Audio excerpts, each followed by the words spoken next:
कहानी शुरू होती है आज से 2000 साल पहले। एक पिक्लो नाम का हरा एलियन, जिसे ये लोग निमेक बोलते हैं, अपने साथी औजारों के साथ धरती पे टपक पड़ता है। इन्होंने आते ही चारों तरफ एकदम हाहाकार मचा दिया और दुनिया को अपना गुलाम बना लिया। लेकिन तब जाके कुछ मॉन्क्स ने हिम्मत दिखाई। उन्होंने माफूबा नाम की एक तकनीक लगाई और इस पिक्लो को एक छोटे से मटके में सील कर दिया। और सेफ्टी के लिए इस मटके को धरती के एकदम नीचे कोर में छुपा देते हैं, ताकि ये मुसीबत बाहर ना आ सके। इसके बाद हम सीधा आते हैं साल 2018 में। हमारा हीरो गोकू अपने दादा गोहान के साथ मिलकर फाइट की प्रैक्टिस कर रहा होता है। गोकू मार्शल आर्ट में तो तेज था, लेकिन दादा गोहान उसे बिना छुए उसे हवा में दूर फेंक देते हैं। वो वहां पे सीधा जाके गिरता है सब्जियों के ढेर में। दादा गोहान का ट्रेनिंग स्टाइल एकदम सिंपल था, बिना बंदे को छुए उसे धो देना। हालांकि गोकू कोशिश करता है, लेकिन वो सिर्फ पत्ते ही हिला पाता है, दादा को नहीं। अब ट्रेनिंग के बाद दादा गोहान गोकू को उसके 18वें बर्थडे पे उसे गिफ्ट देते हैं, एक संतरे जैसी दिखने वाली ड्रैगन बॉल जिसमें 4 सितारे होते हैं। गोहान समझाता है कि बेटा, ये कोई कंचे नहीं है, ये पूरी दुनिया में बस 7 ही बॉल है। अगर सातों बॉल को एक जगह पे रख दिया जाए तो सिंगलोंग नाम के ड्रैगन को बुलाया जा सकता है, जो कि तुम्हारी कोई भी एक इच्छा पूरी कर सकता है। अगर आसान भाषा में कहूँ तो ये अलादीन का चिराग है, लेकिन ड्रैगन वर्जन में। अब गिफ्ट लेकर गोकू अपने स्कूल में पहुंचता है और पार्किंग में अपनी गाड़ी लगाता है। लेकिन तभी फुलर नाम का एक अमीरजादा अपनी लग्जरी कार से गोकू की साइकिल का कचूमर बना देता है। फुलर गलती मानने से इनकार कर देता है, उल्टा अकड़ दिखा रहा था उसे। फुलर गोकू को उकसाता है कि दम है तो लड़ मुझसे। गोकू का खून तो खौलता है उसे मारने के लिए, लेकिन गोकू ने अपने दादा से वादा किया हुआ था कि वो अपने स्कूल के काम के लिए वो अपनी पावर्स का इस्तेमाल नहीं करेगा। इसलिए वो अपना गुस्सा पी के वहां से चला जाता है, वो कुछ भी नहीं करता है। वहीं दूसरी तरफ 2000 साल पुराना वो शैतान पिक्लो आजाद हो चुका है। वो आते ही एक गांव में हमला कर देता है और वहां पे सभी लोगों को मारने लगता है, क्योंकि वो वहां पे ड्रैगन बॉल ढूंढने के लिए आया होता है। वहां पे एक औरत सेकी अपने बच्चे के साथ छुपी हुई थी, लेकिन पिक्लो की एक साथी माई, जो कि दिखने में इंसान लगती है लेकिन असल में किसी शैतान से कम नहीं है, वो उन्हें वहां पे देख लेती है। माई उस बच्ची को उड़ाने ही वाली होती है, लेकिन तभी सेकी उसके सामने आ जाती है और उसे वो ड्रैगन बॉल दे देती है अपनी बेटी की जान बचाने के लिए। लेकिन ये माई नाम की बला इतनी बड़ी धोखेबाज निकलती है कि वो बॉल लेने के बाद भी उस बच्ची को मार देती है। वहीं दूसरी तरफ गोकू की क्रश चीची अपने स्कूल लॉकर को खोलने में परेशान हो रही थी, जो कि गोकू ये देख लेता है और वो उसे इम्प्रेस करने के लिए अपने जादू का इस्तेमाल करता है। और वो अपने जादू का इस्तेमाल करके सभी लॉकर को एक साथ ही खोल देता है और ये चीज चीची देख लेती है और वो भी उसका पीछा करने लगती है, जबकि गोकू वहां से निकल जाता है। चीची गोकू को रोकने के बाद वो उससे पूछती है कि तुमने ये लॉकर कैसे खोला, क्या तुम्हारे पास कोई अंदरूनी पावर्स है। ये सुनने के बाद गोकू एकदम हैरान हो जाता है। वो उससे पूछता है कि अंदरूनी पावर्स के बारे में तुम्हें कैसे पता। जिसपे चीची कहती है कि वो मार्शल आर्ट सीख रही है और मार्शल आर्ट सीखने की वजह से उसे अंदरूनी पावर्स के बारे में सब कुछ पता है। चीची गोकू से काफी ज्यादा इम्प्रेस हो जाती है। वो उसे अपनी पर्सनल पार्टी में इनवाइट करती है। वही घर पे दादा गोहान खाना बना रहे थे और गोकू पार्टी की तैयारी कर रहा था। और वो चीची को इम्प्रेस करने के लिए ड्रैगन बॉल को अपने साथ लेकर जाने लगता है। वो चुपके से दादा को बिना बताए वहां से निकल जाता है। अब जैसे ही गोकू पार्टी के लिए वहां पे पहुंचता है, फुल्लर के सभी साथी गोकू को वहां पे रोक लेते हैं और उसके साथ बदतमीजी करने लगते हैं। अब बेचारा गोकू खुद को कंट्रोल कब तक करे। वो दादा गोहान से माफी मांगता है और शुरू हो जाता है। वो एक एक करके फुल्लर के सभी साथियों को धोता है, अच्छे से एकदम धोता है। लेकिन जैसे ही फुलर ये देखता है और वो एक रॉड उठाता है और सीधा गोकू को मारने के लिए उसकी तरफ बढ़ने लगता है। वो जैसे ही गोकू के ऊपर हमला करता है, गोकू वहां से हट जाता है और उसका हमला सीधा जाके उसकी गाड़ी के कांच से लगता है। अब गुस्से में गोकू के ऊपर फुलर बार बार हमला करता है, लेकिन गोकू बार बार बचते जाता है और हर बार उसकी गाड़ी की कचूमर बनती जा रही थी और आखिर में उसकी पूरी गाड़ी एकदम सत्यानाश हो जाती है। अब गुस्से में फुल्लर के दो साथी गोकू के ऊपर दोनों तरफ से हमला करते हैं, लेकिन गोकू बड़ी आसानी से बच जाता है और उसका हमला उन दोनों को ही लग जाता है। इधर गोकू चीची के साथ पार्टी में बिजी होता है। वहीं दूसरी तरफ दादा गोहान अपने घर पे ध्यान लगा रहे होते हैं, लेकिन तभी वहां पे पिक्लो और उसकी साथी माई आ जाती है और उनके ऊपर हमला कर देती है।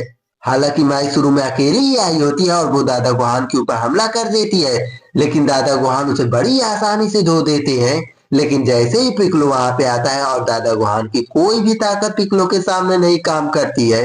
पिक्लो दादा गोहान से कहता है कि ड्रैगन बॉल मुझे दे दो अपनी जान बचाना चाहते हो तो, जिसपे दादा गोहान कहते हैं कि मेरे पास ड्रैगन बॉल नहीं है। अब गुस्से में पिक्लो दादा गोहान के साथ साथ पूरे घर को तबाह कर देता है। वही गोकू को एहसास होता है कि उसके दादा की जान खतरे में है। वो चीची को वहीं पे छोड़ के वहां से जल्दी से भागता है घर की ओर। अब गोकू जैसे ही अपने घर पे पहुंचता है तब उसे उसका घर एकदम बर्बाद हुआ दिखाई देता है और वो आसपास देखता है कि उसके दादा गुहान की कहीं भी अता पता नहीं है। वो चिल्ला के अपने दादा को आवाज देने लगता है, लेकिन तभी उसे आवाज सुनाई देती है अपने दादा की। वो दौड़ के वहां पे जाता है और उस मलबे को वहां से हटाता है और दादा को बाहर निकालता है। मरते मरते दादा गुहान कहते हैं कि पिक्लो वापस आ गया है और वो ड्रैगन बॉल के पीछे पड़ा हुआ है और अगर उसे रोका नहीं गया तो वो पूरी दुनिया एकदम तबाह कर देगा। और उसे रोकने का बस एक ही तरीका है, सातों ड्रैगन बॉल को एक जगह पे इकट्ठा करना, और वो भी पिक्लो से पहले। और इन समय तुम्हारी मदद करेंगे मास्टर रोसी। और इतना कहते ही दादा गुहान वहां पे मारे जाते हैं। अब गोकू दादा गुहान को दफनाने के बाद अपने दादा की पुराने कॉस्ट्यूम को बाहर निकालता है, लेकिन तभी उसे वहां पे किसी के चलने की आवाज आती है। वो कुछ समझ पाता है इससे पहले ही वहां पे एक लड़की उसके ऊपर हमला कर देती है। इस लड़की का नाम बुल्मा होता है। बुल्मा को लगता है कि गोकू ने उसकी ड्रैगन बॉल को चुराया हुआ है जिसमें 5 स्टार होते हैं। हालांकि गोकू उसे बार बार समझाते हुए कहता है कि उसने उसकी कोई भी बॉल चुराई नहीं है, लेकिन वो लड़की मानने के लिए तैयार ही नहीं होती है। वो उसे बार बार कहती है कि तुमने ही मेरी 5 स्टार वाली बॉल चुराई हुई है, जिसपे गोकू उसे अपनी बॉल दिखाते हुए कहता है कि देखो मेरे पास 4 स्टार वाली बॉल है, जो तुम्हारे पास 5 स्टार वाली बॉल होगी उसे जरूर पिक्लो ने ही चुराया होगा। गोकू बुल्मा से पूछता है कि तुम्हें मेरे ड्रैगन बॉल के बारे में कैसे पता चला, जिसमें बुल्मा अपना गैजेट दिखाते हुए बताती है कि आसपास जो कोई भी ड्रैगन बॉल होगा उसके बारे में हमें पहले से ही पता चल जाएगा। ये सब जानने के बाद गोकू बुल्मा से टीम अप करता है और वो उसे पिक्लो के बारे में सब कुछ बताता है। अब वो दोनों साथ में निकल जाते हैं ड्रैगन बॉल को ढूंढने और मास्टर रोसी को ढूंढने के लिए, क्योंकि वो जानते हैं कि जब तक सभी ड्रैगन बॉल इकट्ठा नहीं होंगे तब तक पिक्लो को नहीं रोका जा सकता है। बुल्मा ने मास्टर रोसी को इंटरनेट पे खोजने की कोशिश की, लेकिन उसके हाथ कुछ भी नहीं लगता है। लेकिन तभी बुल्मा का गैजेट आवाज देने लगता है, इसका मतलब आसपास जरूर कोई ड्रैगन बॉल होगी। वो दोनों सिग्नल को फॉलो करते हुए एक घर की ओर पहुंचते हैं। बुल्मा बिना नॉक किए दया की तरह एक ही लात में दरवाजा तोड़ देती है। अंदर जाते ही गोकू वहां पे किसी चीज से गलती से टकरा जाता है और वहां पे रखे हुए सारे पत्थर नीचे गिरने लगते हैं, लेकिन गोकू अपनी सुपर स्पीड की पावर का इस्तेमाल करते हुए सभी पत्थर को गिरने से बचा लेता है, लेकिन गलती से एक पत्थर नीचे गिर जाता है। इस आवाज को सुनते ही घर का मालिक जाग जाता है और वो कोई नॉर्मल इंसान नहीं होता है। वो जैसे ही गोकू को देखता है वो गोकू के ऊपर हमला करने के लिए सीधा तीसरे माले से ही कूद जाता है। वो आदमी गोकू को बस एक ही लात में गोकू के दादा की याद दिला देता है। गोकू उस आदमी से फाइट तो करता है, लेकिन गोकू उस आदमी के सामने एकदम बच्चा लग रहा था। गोकू की कोई भी तकनीक उस आदमी के सामने काम नहीं कर रही थी। वो आदमी गोकू को बहुत धो रहा था। गोकू उसके सामने टिक नहीं पा रहा था। अब जाके गोकू एकदम हार मान के अपने सबसे ताकतवर हमला इस्तेमाल करता है, जो कि दादा से उसने कुछ ही समय पहले सीखा था। लेकिन वो आदमी गोकू के इस ताकतवर हमले से बड़ी आसानी से बच जाता है। वो हमला जाके सीधा बुल्मा से टकराता है, लेकिन इस हमले को समझने के बाद वो आदमी समझ जाता है कि ये कोई और नहीं बल्कि गोहान का पोता गोकू है। जिसके बाद वो आदमी गोकू को अपना नाम मास्टर रोसी बताता है। मास्टर रोसी अपने पुराने दोस्त के पोते से मिलने की वजह से बहुत ही ज्यादा खुश होते हैं, लेकिन जैसे ही उन्हें पिक्लो की वापसी और गोहान की मौत के बारे में पता चलता है उनका चेहरा एकदम से उतर जाता है। जिसके बाद वो हर जगह अपनी ड्रैगन बॉल को ढूंढने लगते हैं, लेकिन वो ड्रैगन बॉल उन्हें कहीं पे भी नहीं मिलती है। लेकिन तभी गोकू को समझ में आ जाता है कि वो ड्रैगन बॉल कहाँ पे है, और वो वहां से वो ड्रैगन बॉल बाहर निकालता है और उसमें 2 स्टार होते हैं। रोसी ने बताया कि पिक्लो को हराने का बस एक ही रास्ता है, सभी ड्रैगन बॉल को इकट्ठा करो और उस ड्रैगन बॉल की मदद से सिंगलोंग नाम के ड्रैगन को बुलाना होगा, और तभी जाके हम पिक्लो को रोक पाएंगे। और पिक्लो भी सिंगलोंग ड्रैगन को बुलाने के लिए ही सभी बॉल को इकट्ठा कर रहा है, क्योंकि सिंगलोंग ड्रैगन को जो कोई भी सातों बॉल को इकट्ठा करके बुलाएगा वो उस ड्रैगन की मदद से उसकी एक इच्छा पूरी हो सकती है। अब इनके पास 2 ड्रैगन बॉल हो चुका है और ये लोग तीसरा ड्रैगन बॉल ढूंढने के लिए रेगिस्तान की ओर जाते हैं। रेगिस्तान के लंबे सफर को पार करने के बाद जब गोकू वहां पे पहुंचता है तब उसे वहां पे उसकी गर्लफ्रेंड चीची मिलती है। गोकू चीची को अपने दादा के बारे में बताता है। ये सुनने के बाद चीची काफी उदास हो जाती है। वो गोकू को सांत्वना देते हुए कहती है कि गोकू यहीं पे रुक जाए क्योंकि जल्द ही चीची का कराटे का टूर्नामेंट होने वाला है। लेकिन गोकू वहां पे उसके साथ रुक नहीं सकता है क्योंकि उसे पिक्कोलो को रोकना है और सभी ड्रैगन बॉल को इकट्ठा करना है, इसलिए वो सफर पे आगे निकल जाता है। लेकिन गोकू उससे वादा करते हुए कहता है कि जब भी उसका टूर्नामेंट होने वाला होगा वो उससे पहले वहां पे पहुंच जाएगा। जिसके बाद ये लोग अपनी गाड़ी से आगे बढ़ रहे होते हैं लेकिन तभी इनकी गाड़ी एक गड्ढे में फंस जाती है।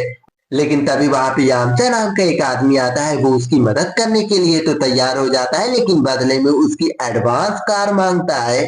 इन्हें यहाँ पे पता चलता है कि इस गड्ढे का आविष्कार यामचा ने ही किया है। लेकिन वो लोग उसे अपनी गाड़ी देने के लिए इनकार कर देते हैं। वो कहते हैं कि वो लोग खुद यहाँ से निकल जाएंगे। लेकिन काफी रात हो चुकी होती है इसलिए वो लोग वहीं पे कैंप लगा लेते हैं और आराम करने लगते हैं। रात के समय रोसी गोकू से कहता है कि सिर्फ तुम ही पिक्कोलो को हरा सकते हो क्योंकि तुम्हारे पास ही इतनी ताकत है कि तुम पिक्कोलो को हरा सकते हो। रोसी की बात से तो समझ में आ रहा था कि रोसी गोकू से कुछ तो कुछ छुपा रहा है। अब गोकू जब भी कोई नए ड्रैगन बॉल को छूता है तब उसे फ्यूचर का विजन दिखाई देता है, दुनिया तबाह होती हुई। लेकिन गोकू भी पिक्कोलो को तब तक नहीं रोक पाएगा जब तक गोकू अपने अंदर की छुपी हुई सभी पावर्स को अनलॉक नहीं कर लेगा। अब बुल्मा का गैजेट एक बार फिर से आवाज करने लगता है, यानी कि ड्रैगन बॉल आसपास ही है। ये जानने के बाद गोकू ओवर कॉन्फिडेंट हो जाता है और वो उड़ के ऊपर जाने की कोशिश करता है लेकिन वो अभी इतना काबिल नहीं होता है कि वो ऊपर जा सके। अब जब अगले ड्रैगन बॉल के बारे में इन्हें पता चल जाता है इसलिए मास्टर उसे खुद ही उड़ के ऊपर जाते हैं और वो यामचा से कहते हैं कि तू तुरंत ही रस्सी नीचे फेंक वरना मैं तेरा काम यहीं पे तमाम कर दूंगा। यामचा उनकी रफ्तार और ताकत देखकर डर जाता है। वो तुरंत ही रस्सी नीचे फेंक देता है। जिसके बाद ये लोग उसी गड्ढे की दरार तोड़ के ऐसी जगह पे पहुंचते हैं जहां पे सिर्फ लावा ही लावा होता है। ये लोग आगे बढ़ ही रहे होते हैं लेकिन तभी इनके सामने शिबुमिन नाम के काफी सारे राक्षस आ जाते हैं और इनके ऊपर हमला कर देते हैं। ये लोग जैसे ही एक राक्षस को मारते हैं वो वापिस से जिंदा हो जाता है उसी तरीके से। ये लोग जितने राक्षस को मारते जा रहे थे उतने बढ़ते ही जा रहे थे। अब जब इनकी प्रॉब्लम बढ़ने लगती है तभी मास्टर रोसी अपना सबसे ताकतवर हमला इनके ऊपर करते हैं, कामेहा। जिसके बाद एक राक्षस लावा में जाके गिर जाता है और वो पूरी तरह से वहां पे मारा जाता है। और तब जाके इन्हें समझ में आता है कि लावा ही इनका वीक पॉइंट है। और फिर क्या, ये लोग एक एक करके सभी राक्षस को वहां पे गिराते जा रहे थे उसी लावा में। ये लोग कुछ इस तरीके से फेंकते हैं कि उस लावा को पार करने के लिए एक रास्ता बन जाता है। जिसके बाद गोकू लावा पार करता है और उसे वहां पे 6 स्टार वाली ड्रैगन बॉल मिल जाती है। अब वो वहां पे खुशियां मना पाता है लेकिन तभी वहां पे माई टपक पड़ती है। वो गोकू से लड़ने लगती है, गोकू को मार के वहां से ड्रैगन बॉल लेकर भागने लगती है। अब ये देखकर गोकू को बहुत ही ज्यादा गुस्सा आता है और वो माई का पीछा करने लगता है और वो उसे पकड़ लेता है और फिर से उससे फाइट करने लगता है। इस बार माई उसके सामने टिक नहीं पाती है। वो उसे बड़ी ही आसानी से हरा देता है और उससे बॉल छीन लेता है। अब इनके पास सिर्फ 2 दिन ही बचा हुआ है पिक्कोलो को रोकने के लिए। मास्टर रोसी कहते हैं कि अगर पिक्कोलो को अब रोकना है तो बस एक ही रास्ता बचा हुआ है, माफूबा टेक्निक। लेकिन गोकू कहता है कि इस टेक्निक का इस्तेमाल करने से आपकी जान भी जा सकती है। लेकिन मास्टर रोसी कहते हैं कि मुझे कोई परवाह नहीं है, अगर दुनिया को बचाने में मेरी जान चली जाती है तो मुझे कोई दिक्कत नहीं है। जिसके बाद ये लोग मास्टर जुई के पास जाते हैं क्योंकि उन्हीं को माफूबा टेक्निक के बारे में पता होता है। वहीं दूसरी तरफ फाइटिंग टूर्नामेंट शुरू हो चुका था। चीची रिंग में लड़ रही थी और उसके अपोनेंट में जो होता है वो कोई और नहीं बल्कि माई होती है। फाइट के बीच में माई चीची के हाथ में एक कट मारती है और उसका ब्लड सिंपल ले लेती है। उसे चीची का ब्लड सिंपल चाहिए था पिक्कोलो की एक खतरनाक काम के लिए। अब फाइट खत्म होने के बाद गोकू वहां पे पहुंचता है और वो चीची से माफी मांगता है कि वो टाइम पे यहाँ पे नहीं आ पाया है। अब फाइट खत्म होने के बाद गोकू मास्टर रोसी के पास पहुंचता है उस खतरनाक तकनीक को सीखने के लिए, कामेहामेहा। मास्टर रोसी सबसे पहले इस खतरनाक तकनीक को एक मसाज चलाने के लिए इस्तेमाल करते हैं। मास्टर रोसी गोकू को समझाते हैं कि कैसे इस्तेमाल करना है इस टेक्निक का और आगे कहते हैं कि जब तक तुम यहाँ पे रखी हुई सारी मसाल को जला नहीं देते हो तब तक तुम्हें यहाँ से कहीं नहीं जाना है। अब शाम के टाइम गोकू इस टेक्निक का इस्तेमाल करने की कोशिश करता है। वो बार बार कोशिश करता है लेकिन वो नाकामयाब होता है। अब वो हार मान के मोमबत्ती उठाता है और उससे सभी मसालों को जलाने की कोशिश करता है, लेकिन तभी वहां पे चीची आ जाती है और उसे समझाती है कि कैसे इस्तेमाल करना है इस पावर का, और साथ ही वो उसे थोड़ा सा मोटिवेट करती है। जिसके बाद गोकू अपनी पूरी ताकत लगा के एनर्जी इकट्ठा करता है और एक एक करके दो मसाले को जला देता है। ये देखकर गोकू ओवर कॉन्फिडेंट हो जाता है और जब वो अगली मसाला जलाने की कोशिश करता है तब वो उससे होती ही नहीं है। चीची गोकू को हिम्मत ना हारने के लिए कहती है और उसे एक बार फिर से ट्राई करने के लिए कहती है, और वो एक ही बार में सभी मसाले को जला देता है। यानी कि वो धीरे धीरे करके इस टेक्निक को सीख रहा है। वहीं दूसरी तरफ बुल्मा अपने कमरे में सो रही थी। उसे कुछ आवाज आती है। उसे लगता है कि कोई चोर आया है। वो वहां पे जाके देखने लगती है। वहां पे कोई और नहीं बल्कि चीची होती है। बुल्मा चीची को देखकर वहां से हट जाती है और चीची वहां से जाने लगती है। लेकिन तभी वहां पे गोकू आ जाता है। बुल्मा को ये देखकर थोड़ा सा अजीब लगता है। जब वो अपने गैजेट में देखती है तब उसे पता चलता है कि ड्रैगन बॉल दूर जा रहा है। यानी कि वो चीची नहीं बल्कि माई होती है जो कि भेष बदल के यहाँ पे आई थी। ये लोग उसके पीछे भागते हैं उसे पकड़ने के लिए। माई ने उनके ऊपर ग्रेनेड फेंका और उनका ध्यान भटकाने की कोशिश की।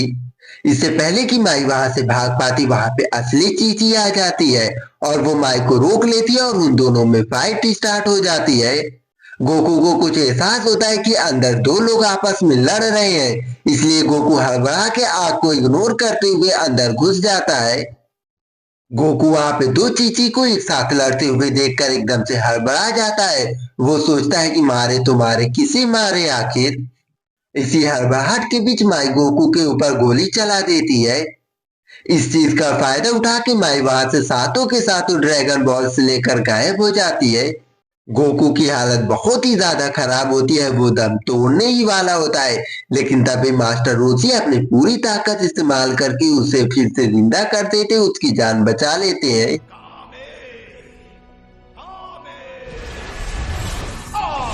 अब गोकू ना सिर्फ ठीक हुआ था बल्कि वो पहले से और भी ज्यादा ताकतवर हो चुका था। अब बुल्मा ने गैजेट में देखा कि सारी ड्रैगन बॉल एक जगह पे इकट्ठा है। मास्टर जूई ने वो माफूबा वाली टेक्निक वाला बर्तन मास्टर रोसी को दिया और उससे कहा कि ये अब तैयार हो चुका है।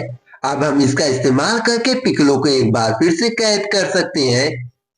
वक्त इनके पास बहुत ही कम होता है, इसलिए ये लोग गाड़ी में बैठ के जल्दी से पिकलो के लोकेशन पे पहुंचते जहाँ पे वो सातों ड्रैगन बॉल लेकर खड़ा हुआ है।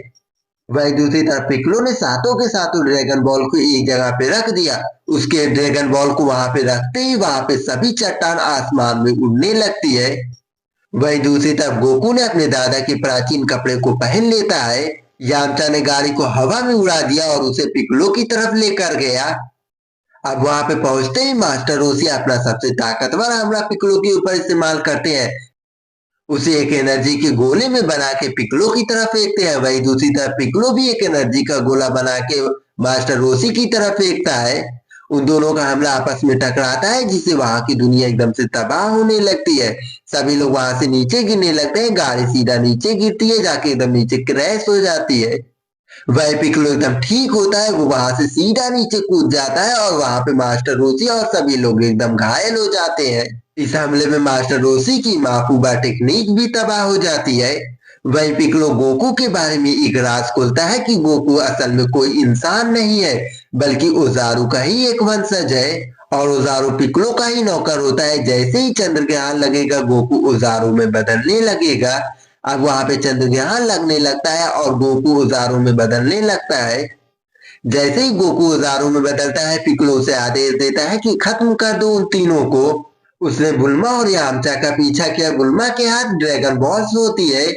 अब बुल्मा को बचाने के लिए यामचा सामने आता है, लेकिन ओजारू अब पहले से बहुत ही ज्यादा पावरफुल हो चुका होता है। वो यामचा को एक ही बार में दूर फेंक देता है, लेकिन ड्रैगन बॉल को बचाने के लिए बुल्मा वहां से चली जाती है। लेकिन तभी ओजारू के सामने मास्टर रोसी आ जाते हैं।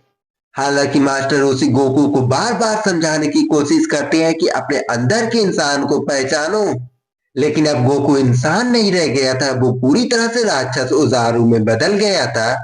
ओजारू ने मास्टर रोशी को एक ही बार में मार दिया। इस चीज से गोकू को बहुत ही ज्यादा दुख होता है और वो ओजारू के शरीर पे काबू करने की कोशिश करता है और वो आखिरकार ओजारू के शरीर पे काबू कर लेता है और वो अपने गुरु मास्टर रोशी को मरा हुआ देखकर बहुत ही ज्यादा गुस्सा होता है और वो पिक्लो को मारने का फैसला करता है और वो सीधा पिक्लो की तरफ पहुंच जाता है उसे मारने के लिए।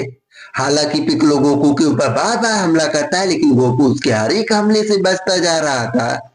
दोनों अपनी एनर्जी का इस्तेमाल बहुत ही अच्छे से कर रहे थे। दोनों की ताकत एकदम बराबर थी लेकिन जैसे जैसे दोनों की फाइट लंबी चल रही थी गोकू थोड़ा सा कमजोर पड़ रहा था। वही दूसरी तरफ माई बुल्मा के ऊपर पीछे से हमला करती है लेकिन बुल्मा वहां से बच जाती है। अब बुल्मा माई के ऊपर गोलियों की बरसात करना चालू कर देती है।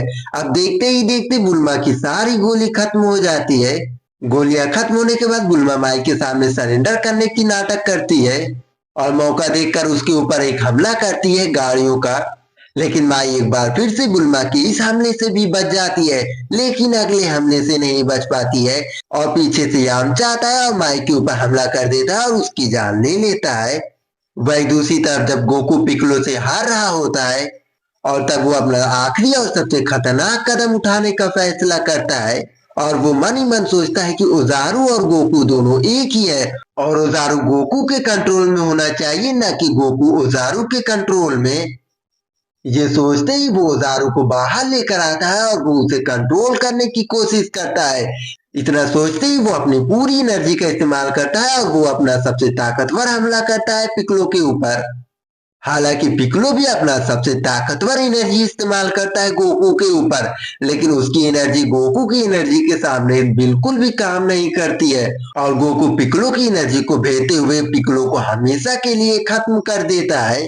पिक्लो को हराने के बाद ये सभी लोग मास्टर रोशी के लाश के पास पहुंचते हैं और वहां पे पहुंचने के बाद ये सभी लोग सभी ड्रैगन बॉल को इकट्ठा करते हैं और उसके बाद ये लोग शेंगलोंग के ड्रैगन की आत्मा को बुलाते हैं।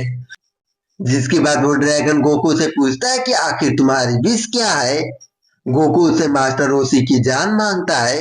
शेंगलोंग ड्रैगन ने उसकी ये इच्छा पूरी की और मास्टर रोशी एक बार फिर से जिंदा हो गए। विश पूरी होने के बाद सभी ड्रैगन बॉल वहां से गायब हो जाते हैं और दुनिया के अलग अलग कोने में चले जाते हैं। तो दोस्तों ये थी ड्रैगन बॉल एवोल्यूशन की पूरी कहानी। अगर ये एक्सप्लेनेशन आपको पसंद आए तो वीडियो को लाइक और चैनल को सब्सक्राइब कर लेना। मिलता हूँ अगले वीडियो में।